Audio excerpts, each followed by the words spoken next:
Israel భయంతో ఇప్పటికీ కూడా రహస్య ప్రదేశంలోనే ఉన్నాడు ఇరాన్ అధ్యక్షుడు ఖొమైనీ.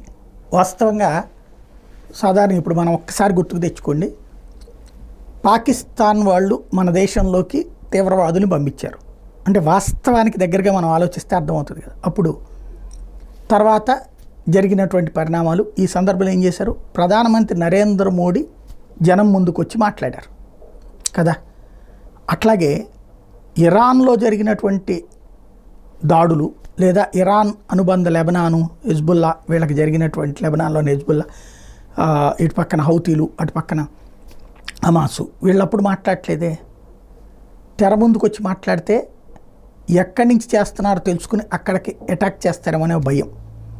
అట్లాగే ఇప్పుడు జరిగిన ఒక మిస్సైల్ వేశారు కదా, అవును మేము మిస్సైల్ వేస్తాం వదిలిపెట్టాం అని చెప్పి తెర ముందుకు ఎందుకు వచ్చి మాట్లాడట్లేదు. ప్రస్తుతం ఖొమైనీని కాపాడుకోవడమే అతిపెద్ద సమస్య అయిపోయింది. అక్కడ ఇరాన్లో ఇజ్రాయెల్కి సంబంధించిన గూఢచర్యం చాలా పవర్ఫుల్గా ఉంది. ఇరాన్ గూఢచర్య చీఫే ఇజ్రాయెల్ మనిషి అనేటటువంటి అనుమానం ఉంది. ఎందుకంటే ఇరాన్లో ఉన్నటువంటి సైనిక ఎవరైతే గూఢచర్య విభాగం ఉన్నారో వాళ్ళందరికీ ట్రైనింగ్ ఇచ్చింది ఇజ్రాయెలే. కాబట్టి అందుకనినే ఏమైనా వాళ్ళు చేయగలుగుతున్నారు. ఈ దశలో ఇప్పుడు ప్రస్తుతం ఖొమైనీ అజ్ఞాతంలో ఉన్నారు. ఆయన తరపున స్టేట్మెంట్లు మాత్రం వస్తున్నాయి.